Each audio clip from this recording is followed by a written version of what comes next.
there was something else that was always guiding me this life, and it continues to, and I devote myself to that. And this is a beautiful, I learnt this in my own journey. All problems are that of the psyche, and all solutions are that of reuniting with the spirit. When we're experiencing inner turmoil or really intense life experiences, it can be a lot to digest. And sometimes our nervous systems aren't equipped to digest it like that. So psychotherapy actually supports and creates a space where we're able to digest it fully. So all I do is just ask the questions and hold the space for that voice to feel safe enough to come forth. Hello, beautiful questers, and a warm welcome to the OneQuest podcast. We are absolutely delighted to have you with us on this journey of learning and self-discovery. Our guests are not just mentors in wellness and self-improvement, they are adventurers at heart, sharing their unique paths and life lessons. If you enjoy our show, please subscribe and share. Your support enables us to feature more amazing guests and deliver impactful conversations. Please note that some episodes may cover sensitive topics like abuse, mental health struggles, and personal challenges. Hello, we are so thrilled to welcome Tahlia Tabone to our Infinite Potential podcast. Tahlia is a creative artist and writer whose journey through inner conflict and self-discovery led to profound transformation. Searching outside for the love she longed to feel within, she found healing through writing, a force that guided her beyond suffering and back to herself. Traveling the world, she realized true fulfillment comes from a deep connection to the divine, and now she helps others to create a sanctuary of love within, surrendering to the deeper essence of their being, love itself. Tahlia, thank you for being with us today to share your journey and expertise in personal and spiritual transformation, which is probably my most favorite topic. Amazing. It's nice to be here. Yeah. And you have such beautiful mentorships and programs like the Art of Innocence, which really support healing and evolution with your clients. But before we get stuck into that, and I'd love to hear all about your program, we better just introduce what holistic psychotherapy is, because you're really sort of a spiritual mentor where you really bridge the seen and the unseen. And I'd love to be able to give people a bit of a better picture as to what that entails. Yeah, beautiful question. Yeah, for me, a lot of my journey in really embodying certain tools came through psychotherapeutic methods. And the difference between, you can say, mainstream psychology and psychotherapy is psychotherapy really looks at the whole. It looks at the whole picture. It actually speaks to the one inside who is experiencing the thoughts, experiencing the emotions, rather than speaking and talking through and remaining in the mind itself. A lot of talk therapy can be quite cognitive, and psychotherapy really focuses on the whole picture. And it's really what just to keep it really simple, it's about creating space in a person. So if there's an issue, internal conflict, it can really take up all the space.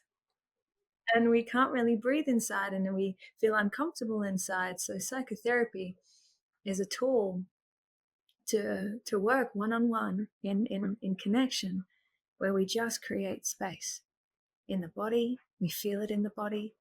We witness the thoughts. And from that space, that is where solutions come as a byproduct. Yeah. Does that answer your question? Yeah, it does. Absolutely. So it sounds like it's much more of almost like a mind, body, spirit approach. Absolutely.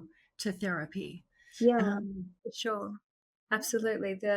The mind, body, spirit element is in the way that I personally receive and perceive therapy, or this world is we are of spirit, and we get to experience having a mind, and we experience what it's like having this human we're in a human gig, and it's sometimes it's really intense. So in that context, it's more so about reconnecting to the spirit. All problems are that, and this is a beautiful I learnt this in my own journey. All problems are that of the psyche, and all solutions are that of reuniting with the spirit, because we hold it all. And reconnecting to the spirit, reconnecting to nature, reconnecting to our true essence. That's the solution that the mind is seeking, Yeah. And excuse me, Catherine is very well versed in many modalities because she's just playing in this space all the time.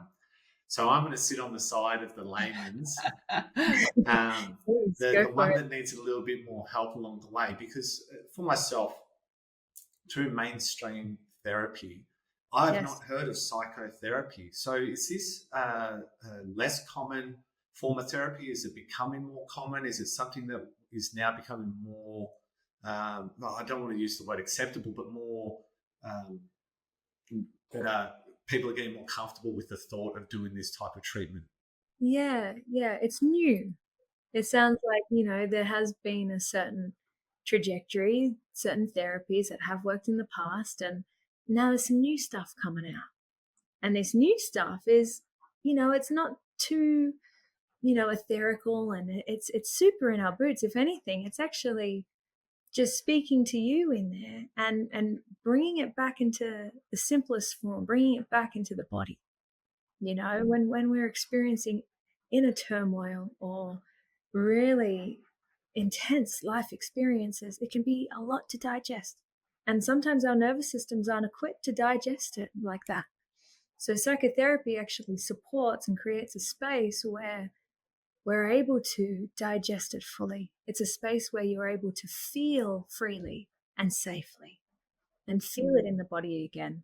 Does that make sense? And sometimes in normal, what we could say, what the most common forms of therapy, they've got their place and they serve deeply and greatly. And sometimes we can get stuck in the mind. And when we get stuck in the mind, we prevent the healing from happening. And to heal means we need to feel it through the body completely. So psychotherapy really supports that aspect of healing. Yeah. Awesome. Then for a session, if someone was to come to you and say, hey, I'd like to book in and have an appointment, do you prefer to do face-to-face, or is this something you can do online to help them, or how does it best work for you as the practitioner? Yeah, for me, I love online, face-to-face online video calls, for multiple reasons. The first being the person who's receiving that has come to the space. There might be some distress. There might be something that's, deeply uncomfortable when they are in the space of their own environment, their own bedroom. They could be sitting on their bed. It's comfortable. And that in itself creates a very beautiful, safe space, which is quite supportive in the process. And also face-to-face in person is great too, if that's in service, if it actually supports somebody to leave the environment, come face-to-face, be in connection in person, and then integrate back into their reality. That's also great too. But for me, I love online because it's boundless. It's not subject to one little town or a city. It's connecting with people around the world, and I'm all for that. I love connecting with beautiful souls all around the world. Yeah, it's beautiful. Yeah, and your work really. It sounds like you're really inviting people to sort of slow down and really start to reconnect with themselves. And what have you found that when people start to actually do that and start to become more present with themselves and their bodies and where their thoughts are and where their minds are, what do you notice as some of the first changes that start to take place for someone when they start to kind of pull that back and get off autopilot and really start to, it's almost like living more mindfully, where they become much more aware of how they feel right in this moment instead of living in past or future? totally. The first thing that I notice, the shifts that I notice is there's more, I mentioned this before, there's more spaciousness. It's almost like a weight is lifted and they feel comfortable even feeling the discomfort, if that makes sense. That's a good thing. Yeah. And if anything, you know, this life is so interchangeable and grief is inevitable. So the first shift I see in a person is when they feel safe to be themselves fully. And that's one of the biggest things, because sometimes we walk in this world and it's easy to put on a mask, it's easy to put on a front. But when you just take all that off, that's when I see their authentic essence starting to come into fruition. And that's the greatest thing, because as soon as that starts to come into fruition and the person who's shifting, they can start to hear their own voice again. They're not hearing the voices of society, their potential part, all these different voices. They're hearing themselves again. Then that's when they can start to make decisions and act and create a life that is in accordance to their soul. And when that happens, everything falls into alignment. Everything falls into place. Yeah. And that's, so to answer your question, it would be the space. They're no longer in their experience. They're no longer trapped inside their experience. They're now with the experience. And as a byproduct, they can breathe. And it's beautiful. It's so beautiful. And I suspect camera on would also benefit when you're working with a client, because I guess there's so much body language that we can show. And if it's in a journey of healing where there's maybe pain and suffering, you might see that discomfort come up if they're going inside, and then you might see when it's getting easier or when it's softening for them. Are all of these cues really important for the way that you work with your clients? Yeah, well, for me, the way that I'm very different to most therapists, in a sense that I don't even approach in the way that I'm there analyzing and seeing how you are. Healing happens in connection, deep connection, and being held, where actually, you know what? I'm just going to feel this with you. I'm going to hold your hand while you feel it, because you're not alone anymore. And usually that is part of the suffering, is isolation. That's a huge part of it. And as a byproduct of feeling isolated, thoughts come. And the discomfort comes, and we're not supposed to do this life alone. So to put it really simply, the in-person, having a video connection isn't so much for me to take notes and to understand and critique and judge. It's actually to love. It's like, okay, this is here too. Let's love this home. Okay, this part is here too. This pain is here too. Let's hold the space and compassion and love it home together. And that's where my approach is different to most, which is where that spiritual aspect comes into it, because in my sessions, there is definitely the foundation of psychotherapy, yet I personally, as a therapist, choose to get out of the way. And then there's a greater force that starts to take over the session. Nature itself, call it love, call it God, call it whatever it is, that is what starts to move, and then that is what heals. To say that I'm the one healing you, that's not the way. You know, it's for me, it's about getting out of the way. So love teaches, love guides, and it's in nature. You walk out in nature, you walk through a forest, and for some reason there's a recalibration that happens. Right? If anyone listening can resonate with that, there's a recalibration that happens. There's this calmness that comes over the being. So the way that I choose to approach psychotherapeutic sessions, or any aspect of my work, co-creating, it's more of a co-creation.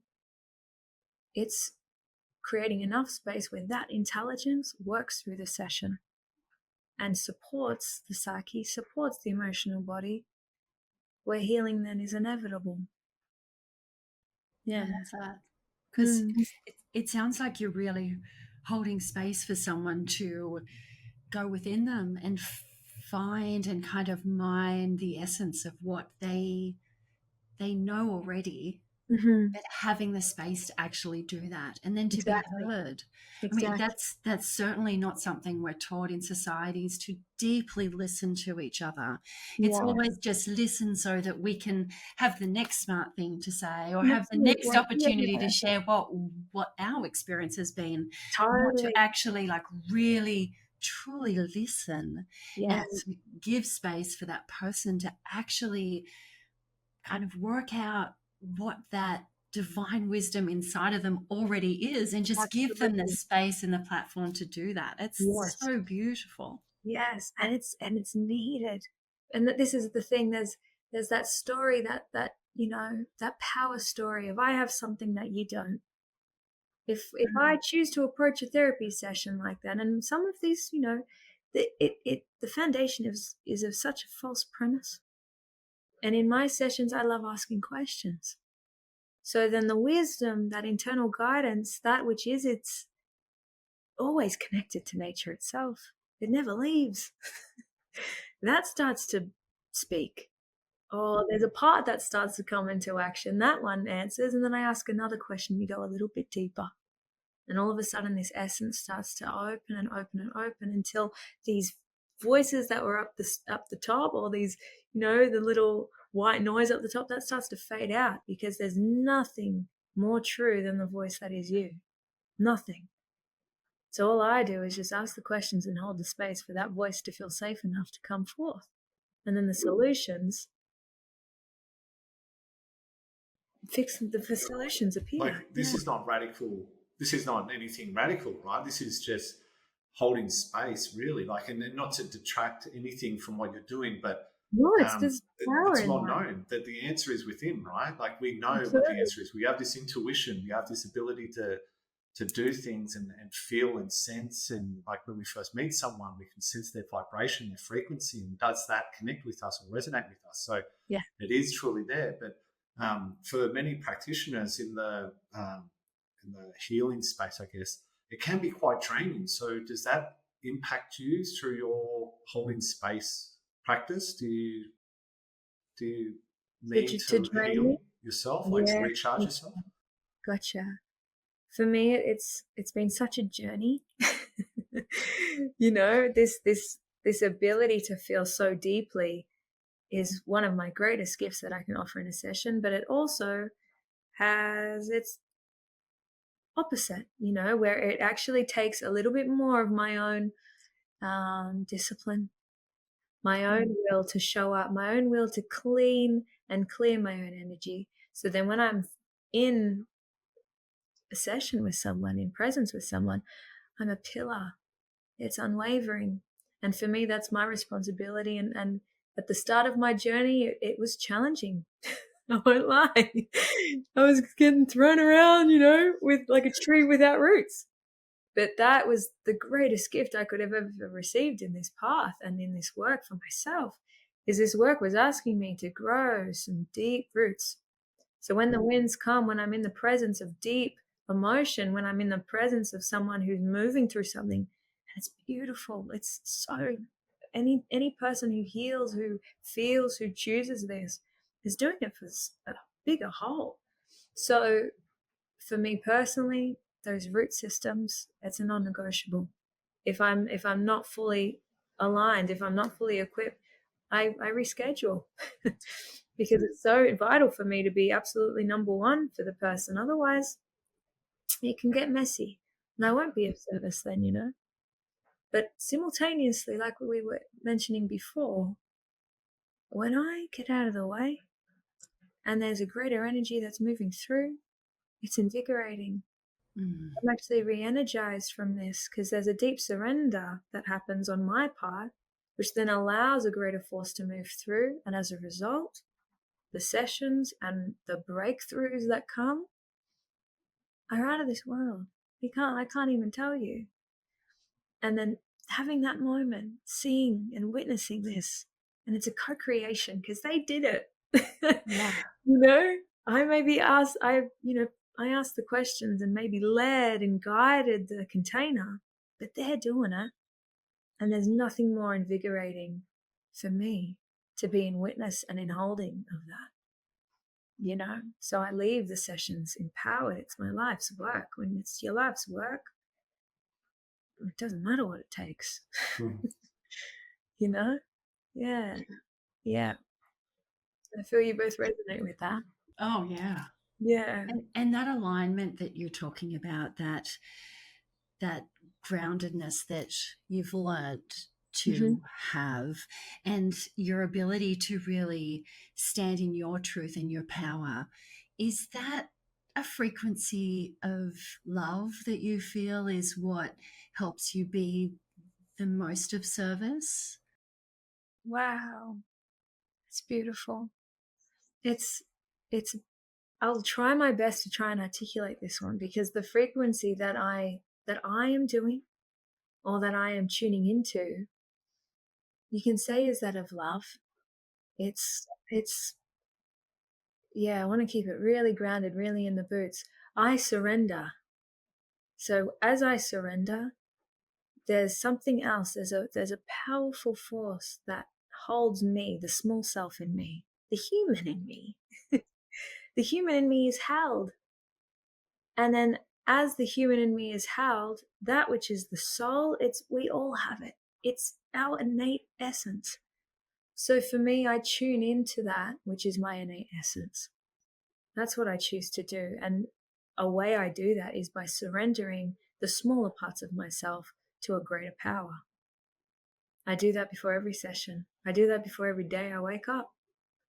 I give myself up to a greater power.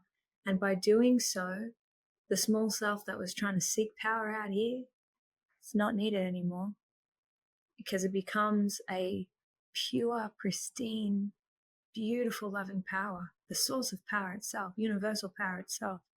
And nothing can conquer that. No one can own it. So the frequency and the way that I tune into this frequency is through surrender. It's through letting go deeply, not trying to control, to have an agenda. I let go. And then naturally, there's a power that appears that I can't claim to be my own. And everyone has access to it.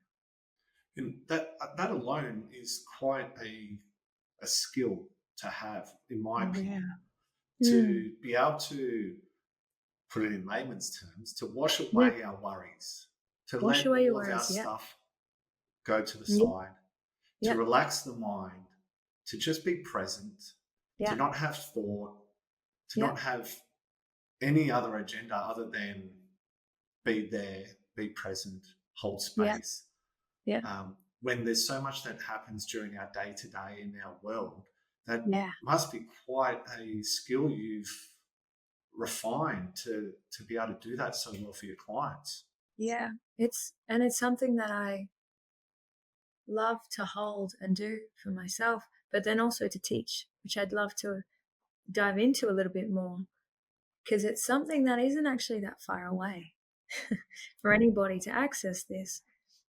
And for me, I still have thoughts. I still have life that goes on, except instead of being, you could say a liter bottle can only hold a liter of water, right? But when I choose to be a 10-gallon bottle that still holds a liter of water, there's so much more space in there. So I still experience thoughts. I still experience emotions in the day-to-day and the challenges and I call them not challenges, but, moments of growth. And I create space inside. I'm very good at that, you could say. And I'm very good at guiding individuals to do the same. Because the more space we have inside, 10 gallons, and you got 1 liter of water, wow, you can still breathe. You can still function, and you haven't lost your center. I call it like an emotional quota. Your emotional quota is expanded. And by expanding your emotional quota, you actually have capacity to be in witness of your thoughts and it not take you. Thoughts still come and go, but you're just sitting back watching them go. That'd be nice. Yeah. And there's a real art to this, and it's fun. Journey can be fun too. And we can dive into this, which is, a container that I have created, co-created. I say it's not just me doing it, it's something else working with me too. Living unity consciousness. And in this program, it's actually allowing yourself to not hold resistance to life. You know, that's where the restriction comes. That's when the 10 gallons becomes a liter bottle. We hold restriction. Well, oh, I wish that didn't happen. I like it when that happens. I don't like it when that happens. What if you cannot close? What if you don't close your heart to any of it? How's that? And when you don't close your heart to any of it, and you just let it move through you, you let it feel, you feel it out, you let it pass through the body, and then it comes out the other end. You're spacious. That's what accumulates and builds this liter bottle, right? When things still come in, we don't let go. Things come into our field, into our sensory field, mind, and we don't let it pass. We hold on to it. Usually we hold on to the stuff that doesn't feel very comfortable, which is natural. The mind does that. The mind does this thing where it's, oh, this isn't comfortable, right? Let me hold on to this because I've got to work it out and fix it so it doesn't have to come back again. It's like, actually, there's another way. If you're open, it can come in. You feel it fully. You unclench your bottom. That's the first thing you do, because the bottom comes up like this, a resistance, life freaks you out. You relax your body. You let it pass through you entirely, move through you entirely, and it literally passes like the wind. It passes like you would driving through a green light. You don't remember that green light at 4 o'clock if you've driven past it at 9 a.m. It's gone. And things can actually move through you the same. It creates such a beautiful relationship with life. Yeah.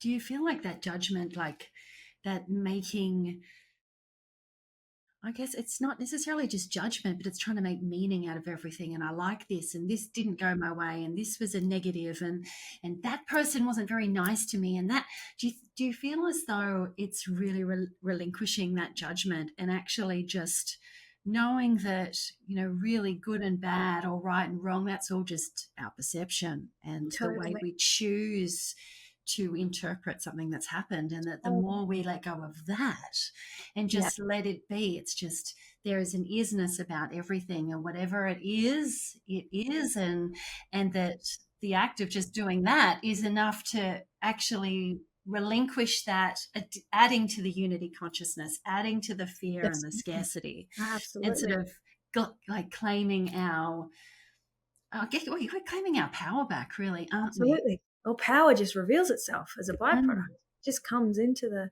conversation. And I loved what you mentioned there. It was this judgment theme. Like, we have judgment. That guy's okay too. He's innocent. The one that judges, or the girl that judges, that part of us that judges, it's completely natural. You know, as human beings, we were made to do that. We were made to actually see our environment. It's unsafe. There's a lion. Oh, I need to protect myself. You know, or there's this danger. I need to protect myself. That's all fun and good if there's a lion, if there's a fire, if there's things we need to protect ourselves from. But when it's our internal experience, when it's our thoughts, when it's our body, that same mechanism is a little bit outdated now. You know, it still works, but when we're implementing that same mechanism in relationship to our thoughts and emotions, we then feel like we constantly need to escape and run from ourselves. And that's what creates the disconnection from our true essence. Then as we create disconnection from our true essence, that is when we start to project this disconnection into our outside world. And I personally see this happening, this disconnect, you know, where all this is happening. That's all that's happening. It's so innocent underneath it. Do you think that that point you just made speaks to what's happening with the human race, where we are not evolving at the same rate as what the world is evolving with technology, with the pace of life, with everything that's going on? Like, if we think about the infant, the baby who is born, and the essence and the beauty of that child, and at a certain time, for a period of time, they're so tender and innocent, and they don't have this stuff that's brought into their mind, and these feelings and these fears and ego and everything else.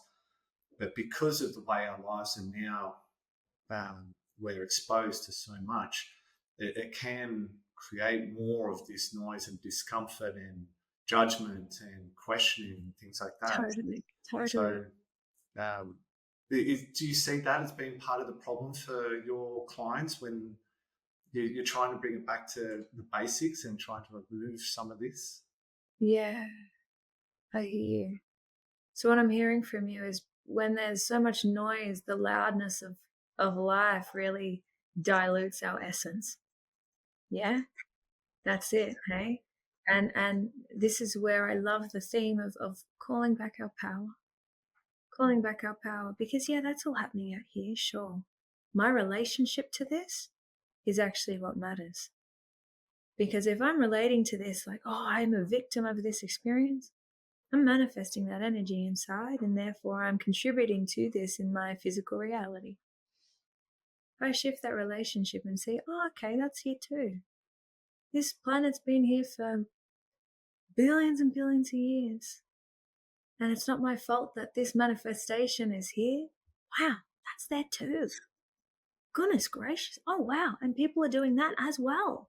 Goodness me. Okay, if I tune in, do I choose to actually participate in that or not? And that's what we forgot. We do have free will in that sense.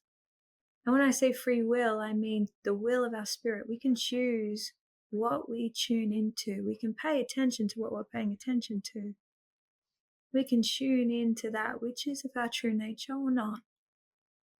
One leads to deeper contraction. One leads to greater expansion. Now, when we choose the one that's of our true essence, naturally these things that once diluted our experience no longer have power, because we no longer resonate with them. They no longer are attracted in our life. We don't even see them because our whole frequency changes. And when our frequency changes, we then are attuned and we attract what we are. And that's how this world changes, slowly, slowly, slowly. It's not by fixing out here. It's by really remaining as a pillar in here to our true nature and then applying action from this place. Action is still needed, but it doesn't matter what you do. It's where you do it from. That really counts. Yeah. Does that resonate? Yeah. Absolutely. Yeah. Awesome. Coming back to the essence. Coming Yeah, back to coming back to the essence. Yep. And what's beautiful about coming back to the essence too is it may seem like it's a tough ride. It's like, oh, I'm here, gotta heal. It's like, one, you're not sick. Yeah, there might be things that aren't of your true nature, and the reason that it feels so tight and doesn't feel quite nice is because you're in there and you know the difference. So don't forget the one that's in there watching, feeling tight, because if it feels tight, it means you're ready to go in another direction. And that's pretty empowering. Good. That's a great little reframe there for anyone who's really listening, is by feeling the contraction, it's okay. And when I choose, I can't speak on behalf of anybody else, but I choose to not be a victim to the world as it stands. Because I am here in this human life temporarily. How long am I here for in this human form? Very long. And I get to experience this one. Wow, there's technology happening, and there's this happening, and there's beautiful wildlife, there's all these different, it's like a theme park, there's so much going on. And I can invest my energy in this little part that's really of great pain, or I can invest in a magnitude of beauty that is coexisting simultaneously at exactly the same time. And when I do that, I can then visit these little tiny parts of reality that hold contraction, fear, and bring that in there. And it changes the temperature a little bit. It changes. Yeah. Yeah. Great conversation. It's fantastic. And I love this concept of like living unity consciousness and having that awareness of how we actually add to or can take from what's happening on more of a community standpoint, whether it's within our family environment, within our work, within like all of the people that we're connected to and the people that we're not physically connected to too. That concept that we can make choices about how we show up in the world for ourselves and for, for everybody around us as well. Yeah. With that, the beautiful program that you've got with the Living Unity Consciousness, what is the focus on really, as far as sort of developing yourself and your own mechanisms to be able to have more control over how you're impacting and also showing up for others in Totally. sort of within community? Oh, that's such a great question. Yeah. The first step or pillar is, if we want to co-create unity here on the physical plane, we first must cultivate it inside. And the reasons that we usually don't cultivate unity consciousness at first is because there's all these separated, fragmented parts of ourselves, or our relationship with ourselves inside can be a little bit not unified.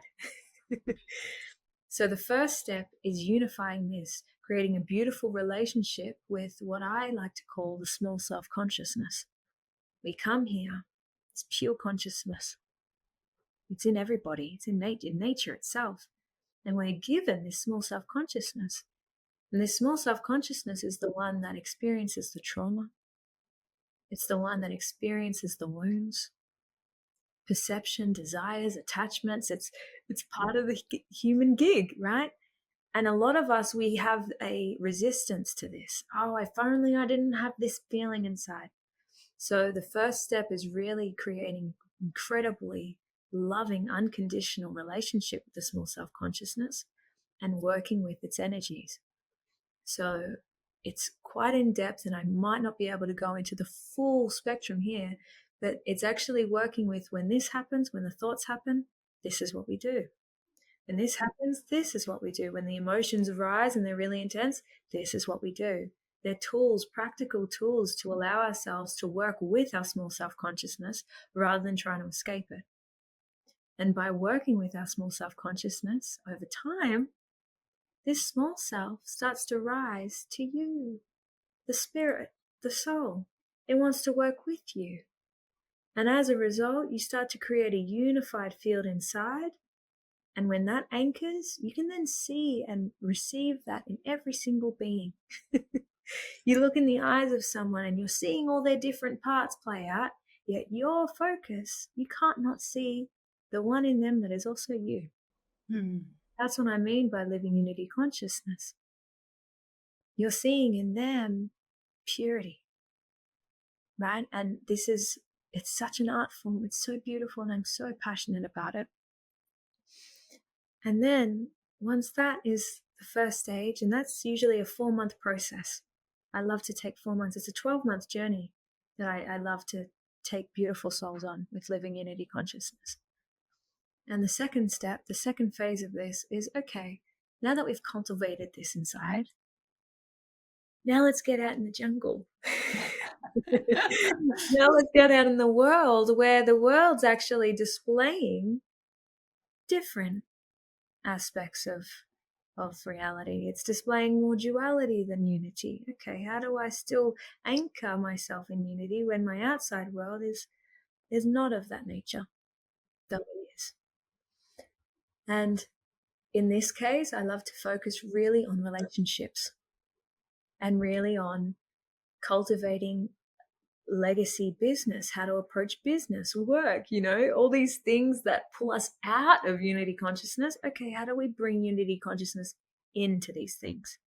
Unity consciousness into your relationships when there's conflict, when there's two people at play and there's trauma back and forth, and shadows coming out. How do we remain seated in unity consciousness through that process? And that's another 4-month journey, which all complements and coincides with itself. Yeah, if there's any questions too, I feel like I'm on a roll here, but if you have any questions with what I've mentioned, yeah. The program, is it an online live program, or is it a online course that people do self-paced? Gotcha. It's live. This one it's a living consciousness. It's alive, Yeah. and a process like this isn't linear, and it's a process that takes time, and connection is required, because it's a huge shift in our consciousness, in our well, not so much consciousness, it's in our way in which we relate to the world. And that's a huge shift, and it's liberating, it's beautiful.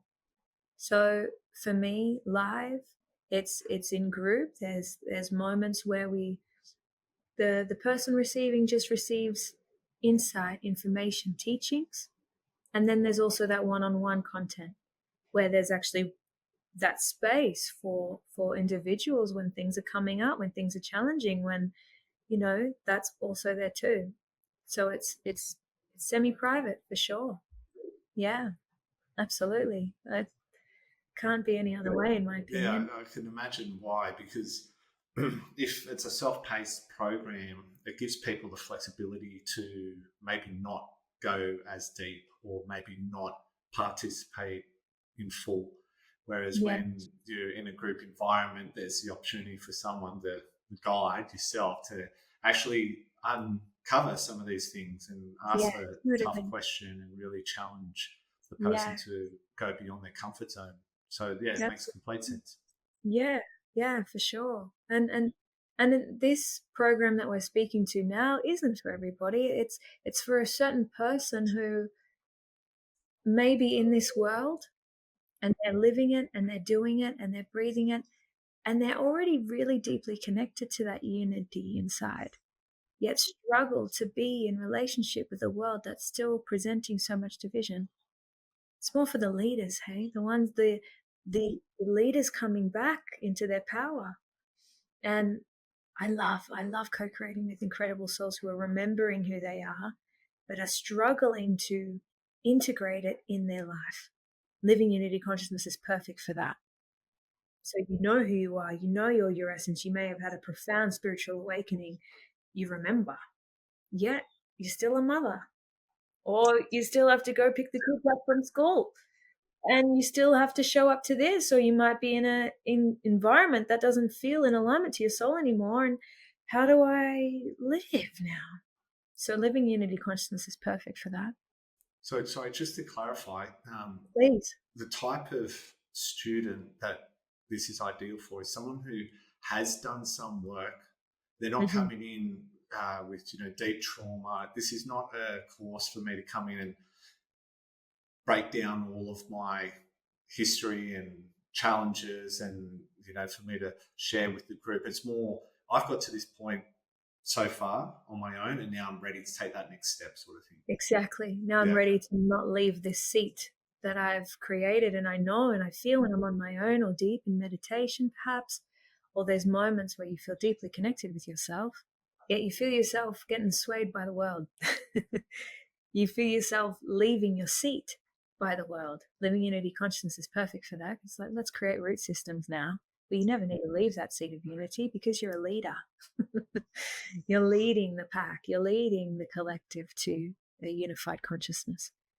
And to extend on what you were sharing then, for those beloved souls who know, or they are longing to reconnect to their true essence, but they feel hypnotized or caved in by their trauma, caved in by their challenges or their life, and they're ready for a way out. That there's another program, the Art of Innocence, and that is, you could say, the prerequisite. That's what's needed first, because we dive into these parts, we create so much love inside to all these parts, where the trauma, this undigested distress, can finally become free again. It can digest again.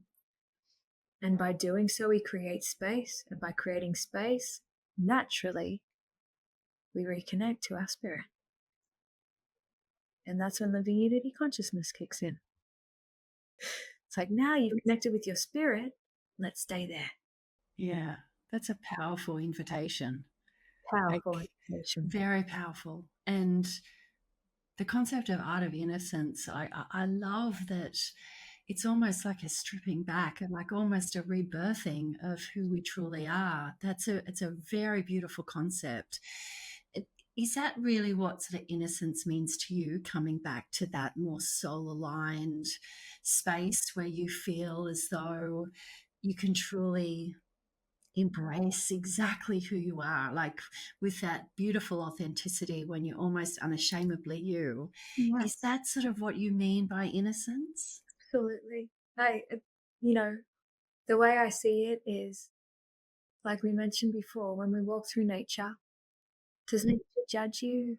Does nature judge us? Does the pure essence of life itself judge you? Call it God, call it the universe, call it spirit. Does it objectively judge you? So when we start to tune ourselves into that non-judgmental space, again, there's a lot of space that becomes alive, a lot of space that is available to us again. Like you said, it's beautiful. It's really that. It's responding to these aspects of ourselves, to our trauma, to our grief, through the lens of our true essence. But to do that, first we need to be in the witness of all the things that stop us or restrict us from being in alignment with our true essence, and hold it with so much love. And not a cognitive love, not an idea of love. It is full heart openness. Yeah, you're here too. I see that. And it's a journey. It's a journey. Beautiful though. It's a powerful one. You mentioned it's a powerful invitation. I feel it's even more powerful when the invitation is accepted. Because the invitation's one thing, but when someone's willing to step into that space and call that into their life and to the world, there's nothing more powerful than that. I'm just the mailman. I've just got a letter.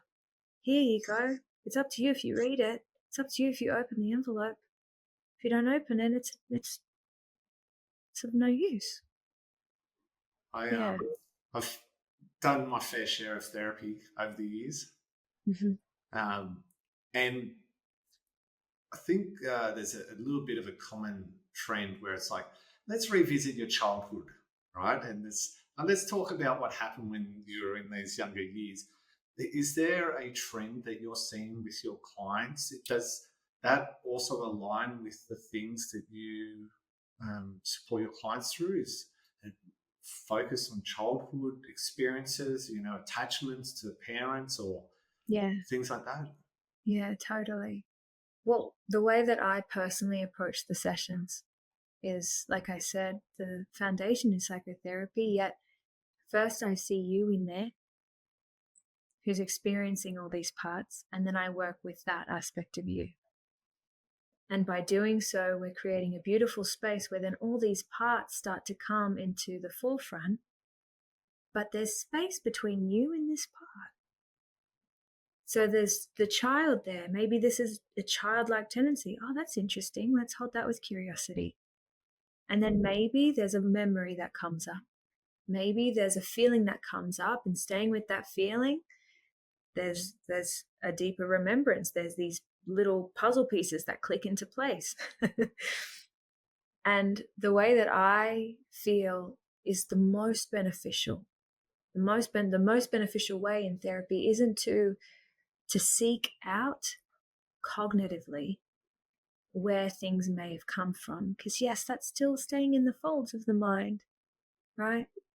So what I love to do is create space and then allow the intelligence of the body to communicate with you, being the spirit, what's happening, what's still in here, where does this come from? And staying with it, sometimes I then ask, how old is this part? How old is this part? Oh, it's 7. And the spirit, you in there, can actually sense, oh, this is a young part. I feel like it's maybe 6 or 7 years old. Okay, what does this 6 and 7-year-old need from you? How can we love this part? What does it need? What didn't it receive? We don't need to go into the story too much. What does it need right now? It's all right now. Everything's happening right now. How can we transmute this right now and simultaneously?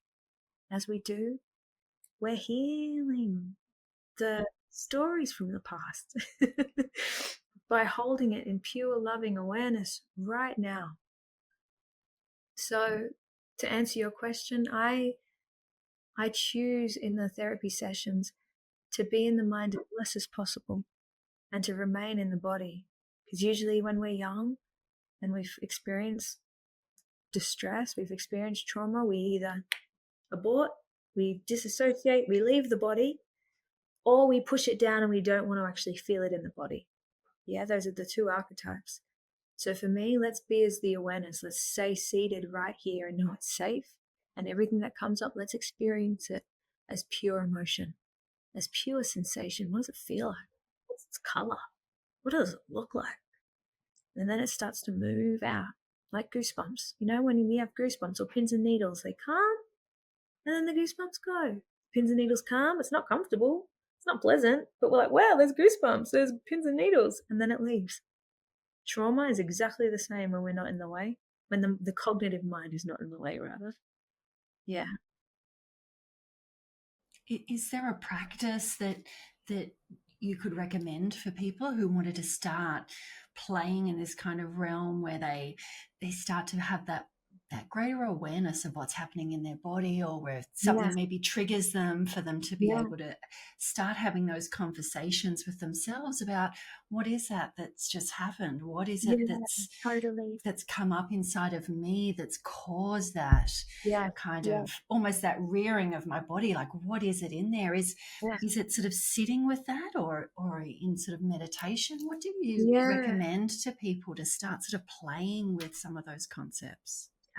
Great question. A beautiful mentor of mine said it really straight. You know, it's feeling it in the body, and it does exactly what it says on the tin. You just feel it in the body. And by doing that, the first thing that happens, you know, an analogy that I have used and use a lot also, you know, from a beautiful mentor of mine, you know, the cow pat and the mushrooms. First, we experience the cow pat. And the cow pat usually happens, you know, seconds before the mind even knows about it. And the cow pat's the really uncomfortable sensation that's in the body. And then after that, there's mushrooms that grow. The mushrooms that grow from the cow pat. There's nothing wrong with either of these two processes. They're completely natural. But what tends to poison us is us, the spirit, the one in witness, starts to eat the mushrooms. If it's an uncomfortable cow pat, they're poisonous mushrooms. And we start to eat those mushrooms. And by eating those mushrooms, it impacts our self-identity. It impacts the way we receive and perceive reality in the world and the people within it. So I like to say, just feel it in the body. Okay, there's mushrooms growing. What does this feel like? Okay, it's a roaring pain in my chest. Okay, I see that. All right. Or it's a gut-wrenching feeling in my belly. Okay, I see that. And we don't need to put any decorations on it. We don't need to meditate or have a better feeling thought, you know, because that can sometimes really be challenging. We're uncomfortable and then we have to do something to fix it. What I encourage in my sessions, and this is me personally, the less we do, the better it is. How can we be with this entirely and let it pass through? Okay, here it is, right? I'm feeling that. And the mantra that I say is, I can handle this. Because usually that's when the resistance starts to come up, right? The resistance comes like, I can't handle this. What's going on? And then the mind starts to kick in. How can I help you? The mind loves us so much.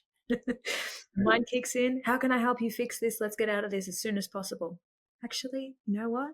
If the will of my spirit, says in this moment, I can handle this. I can feel this. All of a sudden, it starts to lose its power. It starts to lose its force or its sting, that initial sting. The sting starts to go and it's just sensation. It's more bearable then. Yeah. And when it's more bearable and it moves through, clarity comes afterwards. So it's not to say that we don't take action or if we feel discomfort or something's coming up, for sure. But when we respond in the midst of the discomfort, sometimes it's really hard to find that seed of clarity. So instead of trying to find the seed of clarity while we're in the anguish, while we're temporarily experiencing the discomfort, we just let the discomfort be the discomfort. It's safe to just be with the feeling. It's okay.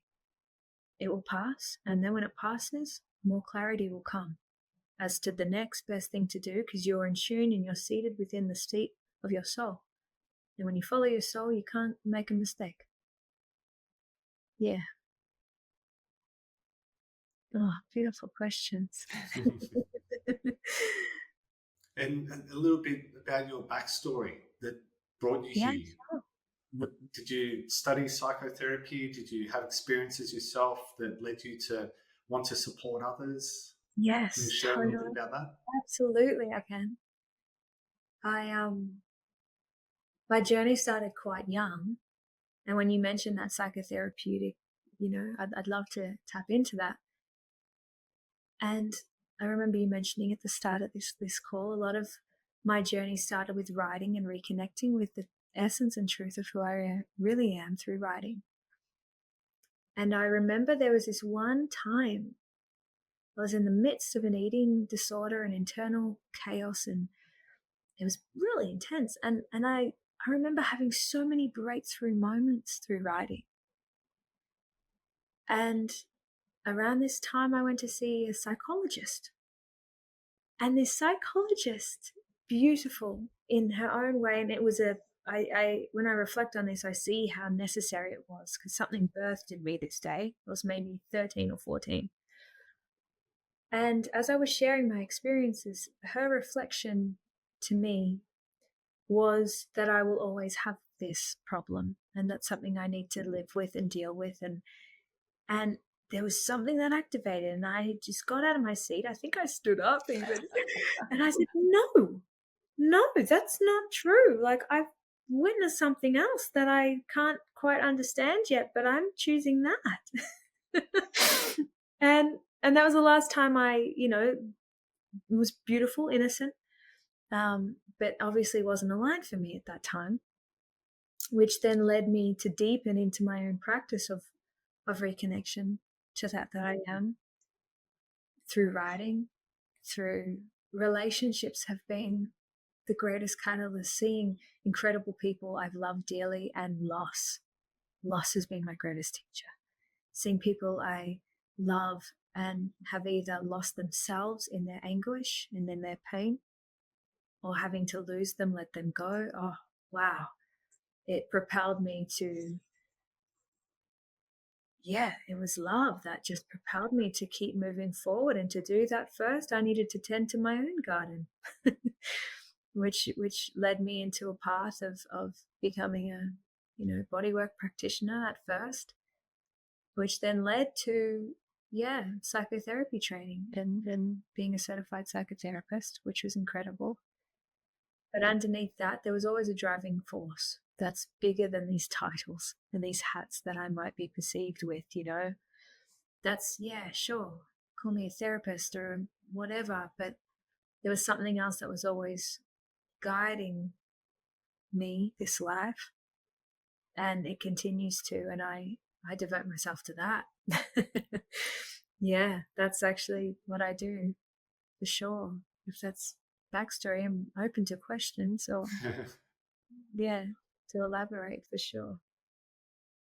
I love that. I love the way you've just said, I went to a therapy session. I was told, sorry, that's the way things are going to be. And you're like, no, I refuse to accept that story. It's good. And that's the thing, hey? And I feel like I discovered that quite young, is it's all a story. And it's how, like, the wheel of our spirit, what story do I give myself to? What story do I actually pull myself into? And for some reason, at that age, I was in there then. I knew, hang on, this is playing out, and it's really, really painful. Yet I'm not going to give into it. There's something else. There's something else at play. And that for me was one of the biggest turning points, I feel, in my journey. Yeah. I love that was such a turning point for you. Because that takes such strength of character, though, at any age, to say, actually, no, that's not my story, and I'm going to rewrite it starting now. Exactly. That's and maybe powerful. that was maybe her role in my life. She sort of, whoever this beautiful soul was at the time, she has supported me. And it also guided me as to looking and observing over the years the wellness industry and the spiritual realms of, okay, how can I approach this in a really grounded and authentic way, where I'm not giving you anything, I'm just allowing you and who you are to come forward. Wow, there's nothing more powerful than that. That's what, and I know that from experience. As soon as I found who I am, my life took care of itself. I just needed to follow the next step, the next best thing that was soul aligned, that my soul, I, was guiding me to do. It wasn't the ego anymore. It wasn't the small self-consciousness anymore. It was a different conversation. Yeah, nothing more powerful than that.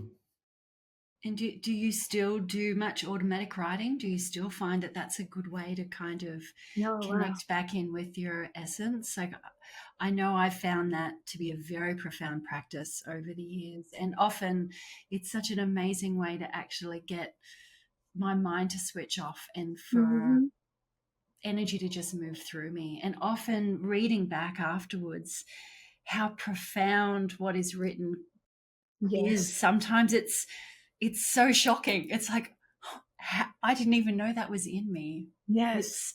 It's quite fascinating. It's beautiful. Hey, it's thank you for sharing that, and I love that that's been your experience because it's amazing. And I do. If anything, I'm writing more now than ever, and it's a different sort of writing. Before it was stream writing, and now it's more like a channel of something bigger than myself starting to work through me. And this happened, it's been happening maybe for the past couple of years, and I'm waking up in the middle of the night and my eyes are closed and I'm just with a pen writing, and it's profound wisdom that's coming forth. And then my life experience then shows something to me for me to then embody what I just received. So then I can then teach it. I choose to never teach something or guide or lead if it's not embodied. That's just my value of mine personally. So the writing front is more so than ever. I'm writing more now than ever. So much that I get cramps in my hand. Yes, those conversations can be a little long-winded sometimes. Yeah, and it's so beautiful just coming back to your point of reflecting back at your own pieces of wisdom, of insight, and that self being like, I can't believe this was within me. Yeah. And this is where I love to work with this self, is because a lot of us, and myself included in my journey, I was more tuned in and identified, rather, without this spiritual ego, spiritual identity, but I was more identified to that version, which was the small self-consciousness. And then the more in the journey I started to shift to actually that innate wisdom is me. And I'm also experiencing a small self-consciousness. That's what created the space. Does that make sense? So it was if I was no longer shocked at my own wisdom. It's like, oh, this is when I'm seated in this, in my soul, this is what happens. And then I visit the small self-consciousness, or the small self-consciousness comes to visit me, rather, as I'm navigating, and it pops up, especially in relationships. Goodness me, it's amazing, It's amazing what continues to resurface, to be purified. Yeah. It's beautiful. It's amazing. Yeah, it is. Absolutely. It is one of my favorite things sometimes when it's not inspired, I'm not inspired necessarily to sit down and write, is just asking myself, what does my soul want to tell me today? Or even something as simple as, what do I need to know today? We can get rid of the spiritual out of it and make it really clean. And sometimes just putting pen on paper and just letting whatever that wisdom is to come through can be such a beautiful thing, especially when you're finding days that are more challenging, or something coming up that day where you feel like you need a little bit more of a confidence boost or a bit of a supporting hand. Yeah. It's amazing how often it'll just come in and it's like, we've got you. And it's such it's such a beautiful thing to do. It can be so simple. We overcomplicate it, don't we? It's thank you for sharing that piece, because it's that, even that spiritual aspect, everything is spiritual. Yeah. We are like, wow, look at us. What are we actually made of? When I drink water, how old is this water? How long has this been here? This is millions upon millions of years. And if I really look into this water even more, for those listening, I'm just taking a sip from my drink bottle. But as I'm drinking this water came from from the universe. It came from the stars. It actually was meteoroids that landed on this rock that was before Earth even created life. Like when we really create space and see it all, wow, everything is of such miraculous nature. There's so much beauty here. So much beauty. And yeah, those moments of you sharing and writing and calling forth in deep devotion and surrender. That's the power. That's the power of that act, is that small self-consciousness, is surrendering. Okay, guide me. Yeah. And then a greater force steps in. It's beautiful. And that greater force knows better than any small self-consciousness or any small self aspect of us could ever comprehend. Well, we don't want to take up all of your day, but is there something that you would like to share with our listeners before we say thank you? Oh, you are perfect as you are. That would be one. And as this day unfolds, whether it be evening or morning or afternoon, yeah, enjoy. Be with it all, embrace it all, and trust it. And if these moments that you've shared and that we have shared resonate, I am so here to deepen connection and community. It's incredible, all these online platforms that are available to us now, which I've recently started utilizing. You know, Instagram being one. Tahlia Tabone. You can find me on Instagram and we can connect. Send me a message. Share with me your experiences. If this podcast actually resonated with you, I genuinely would love to know. And through these platforms too, I will be facilitating free online webinars. And the first one being in August, where it's maybe a couple of hours, and I'm exploring with whoever chooses to tune in the foundations and tools, practical tools of the art of innocence, of living unity consciousness. Free. It's just a gift. So people can start to really feel this, and it's emanating. And online is beautiful too. You know, in the comfort of you know, maybe your bed or your couch. But please stay in connection if a deep part of you is drawn to. I really appreciate your explanation and the way you described that we've got such a small, little, tiny bit of a story that we can focus on, the negative, whatever it is that we're experiencing, compared to so much more that we can truly experience and appreciate. I really enjoyed that part. So thank you for sharing that little perspective. Thank you for receiving. Yeah. I'm so grateful that landed for you. Yeah. Awesome. Amazing. Thank you so much for today. Wow. I was so appreciated, and so much gratitude for your beautiful teachings, and just like your whole essence of you is just spectacular. So thank you for the opportunity to share that with this beautiful world. I feel very grateful. It's an honor. It's such an honor to be here and to be human. Thank you. Yeah, thank you. Thank you both. Thank you for this. Very special.